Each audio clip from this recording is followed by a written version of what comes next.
Nature में dynamics को जब भी हम डिफाइन करते हैं तो हम उसको एक बहुत कॉम्पिटिटिव डिस्क्रिप्शन देते हैं। आई एम श्योर आप सब ने फ्रेजेस जैसे survival of the fittest, dog eat dog world, battlefield of resources, apex predator, alpha personalities जिनमें सेल्फिश और इंडिविजुअलिस्टिक टेंडेंसीज को आइडियल मानते हैं सर्वाइवल के लिए।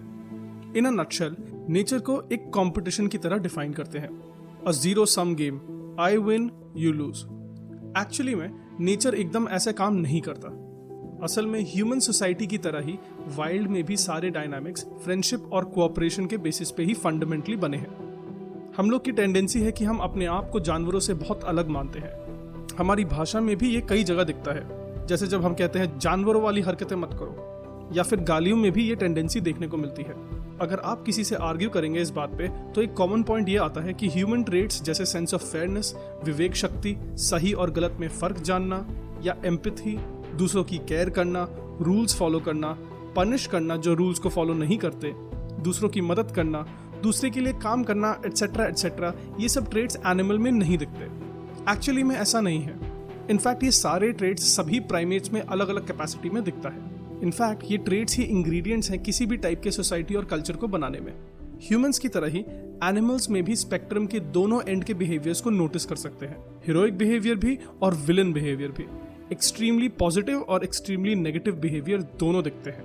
एनिमल्स भी हमारी तरह अक्सर हीरो की तरह एक्ट करते हैं, उदार दानदार नेचर में भी दिखता है ये। साइंटिस्ट ने कई डेकेड्स पहले एक एक्सपेरिमेंट किया था जिसमें 2 चिंपैंजीज को 2 ऑप्शन दिए गए थे, एक जिससे रिवॉर्ड सिर्फ उसको मिलता था और दूसरा जिससे रिवॉर्ड उसको और उसके पार्टनर दोनों को मिलता था। दोनों चिंपैंजीज ने सेकंड ऑप्शन प्रेफर किया। प्राइमेट सोसाइटी या बंदरों की सोसाइटी तो बहुत ही ज्यादा कोऑपरेटिव है। वो ग्रुप्स में इसलिए रहते हैं क्योंकि उसके अलावा सर्वाइवल मुश्किल है, तो वो कंपेनियनशिप में रहते हैं ताकि उनको सपोर्ट मिले, वो साथ रह पाए, खाना ढूंढ पाए और एक साथ रह के अपने आप को शिकारी जानवरों से भी बचाएं। ह्यूमंस की तरह ही इनके भी लॉन्ग टर्म फ्रेंडशिप्स होते हैं। साइंटिस्ट ने हजारों ऐसे इंस्टेंसेस डॉक्यूमेंट किए हैं जहां पे एनिमल्स रेगुलरली एक दूसरे के लिए फेवर्स भी करते हैं, और जिसके लिए फेवर हुआ है वो थैंक यू भी कहते हैं और अपने ग्रेटिट्यूड को भी अलग अलग तरीके से एक्सप्रेस करते हैं। आई एम श्योर ऐसी आपने वीडियोस देखी होगी जहां किसी वेल या बड़े फिश को इंसानों ने आजाद कराया है जाल से, और फ्री होने के बाद वो वेल झट से भाग नहीं जाता, बट अपने तरीके से आसपास स्विम करते हुए, कभी पानी उछालते हुए, कभी आवाजें निकालते हुए अपना ग्रेटिट्यूड शो करता है और ये दिखाता है कि वो शुक्रगुजार है। तो इसमें कहीं ना कहीं इमोशनल एलिमेंट्स तो होंगे ही, कुछ इमोशनल कनेक्शन तो होगा ही। Animals across the wild are capable of emotions. 1970s में चिंपैंजीज के बिहेवियरल स्टडीज से ये भी पता चला कि चिंपैंजीज आपस में लड़ने के बाद इंसानों की तरह ही रिकंसाइल यानी एक दूसरे को सॉरी बोल के चीजें सेटल करते हैं। वो भी समझते हैं कि लड़ाई से रिलेशनशिप डैमेज हो सकता है, और जब वो रिलेशनशिप उनके लिए इंपॉर्टेंट होता है तो उसको वो फिक्स करने की कोशिश भी करते हैं। In fact this is more true अगर वो कपल रिलेशनशिप में होते हैं। चिंपैंजीज अक्सर किस और कडल करते हुए पाए गए हैं अपने पार्टनर्स को लड़ाई के बाद। बोनोबोस तो सेक्स करते हैं, तो makeup sex is actually thing even in the wild. In fact primate से हटके और भी बहुत सारे स्पीशीज हैं जिसमें रिकंसिलिएशन डॉक्यूमेंटेड है। एलिफेंट्स, डॉल्फिन्स, वुल्व्स, गोट्स और भी बहुत में। एक और अनोखा कंसेप्ट जो ह्यूमंस में हमें लगता है वो वहां भी दिखता है, अडॉप्शन। इनफैक्ट मैं तो आर्ग्यू करूंगा कि जानवरों में हमसे भी ज्यादा अडॉप्ट करने की टेंडेंसी है, इनफैक्ट दूसरे स्पीशीज के बच्चों को भी। इंटरनेट भरा पड़ा है ऐसी क्यूट वीडियो से जहां बिल्ली पपीज को रेज कर रही है, कुत्ते डक्स के बच्चों को रेज कर रहे हैं, और भी बहुत सारे कॉम्बिनेशन मिलेंगे। अडॉप्शन का अगर वाइल्ड में एग्जांपल चाहिए तो टाई फॉरेस्ट है आइवरी कोस्ट में। वहां 10 ऐसे केसेस डॉक्यूमेंटेड हैं जहां अडल्ट चिंपैंजी मेल्स ने अडॉप्ट किया है ऑर्फन चिंपैंजीज को जब उनकी मां मर जाती है किसी कारण से। ह्यूमंस की तरह ही चिंपैंजीज काफी लंबे समय तक अपनी मां पे डिपेंडेंट होते हैं, इनफैक्ट लगभग 8 साल तक। तो अगर किसी बेबी चिंपैंजी अपनी माँ को खो देता है 3 साल की उम्र में, तो भले ही उसकी माँ के दूध की जरूरत नहीं है उसे, पर उसको प्रोटेक्शन चाहिए, उसको लटका के हर जगह ले जाना होगा। साथ ही साथ जंगल में सरवाइव करना भी सिखाना होगा।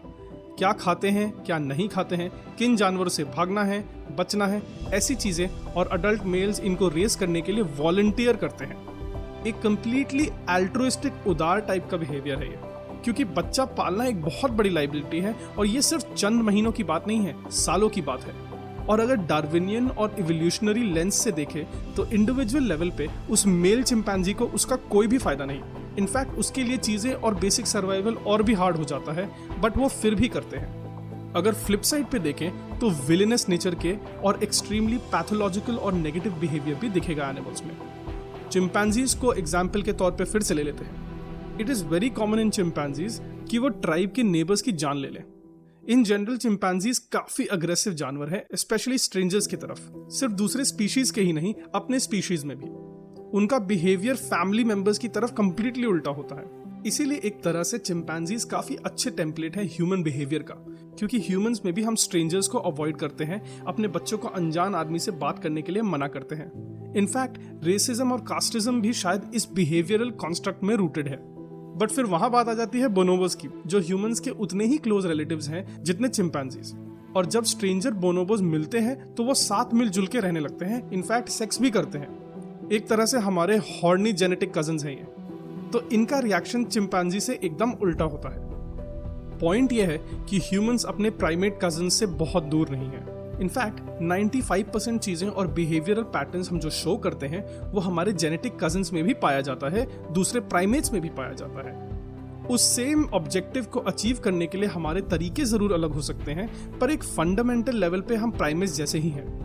हम जो भी चीजें कंसिडर करते हैं अपने बारे में यूनिक, वो एक फंडामेंटल लेवल पे ट्रैक हो सकती है बेसिक प्राइमेट बिहेवियर पे। फॉर एग्जाम्पल, मैं भी एक इनएनिमेट इंस्ट्रूमेंट जो मेरा माइक है उससे बातें कर रहा हूँ, वेरी यूनिक। शायद ह्यूमंस ही ऐसा काम करते होंगे, लेकिन ये भी मेरे एक कम्युनिकेशन का तरीका है, मेरे आइडियाज को शेयर करने का तरीका है। मेरे हाथ हिल रहे हैं बोलते वक्त, मेरा बॉडी लैंग्वेज ऐसा है जैसा मैं सच में किसी से बात कर रहा हूँ। और ये जो नीड और चाह है कम्युनिकेशन की, वो एक बहुत ही प्राइमेट नीड है।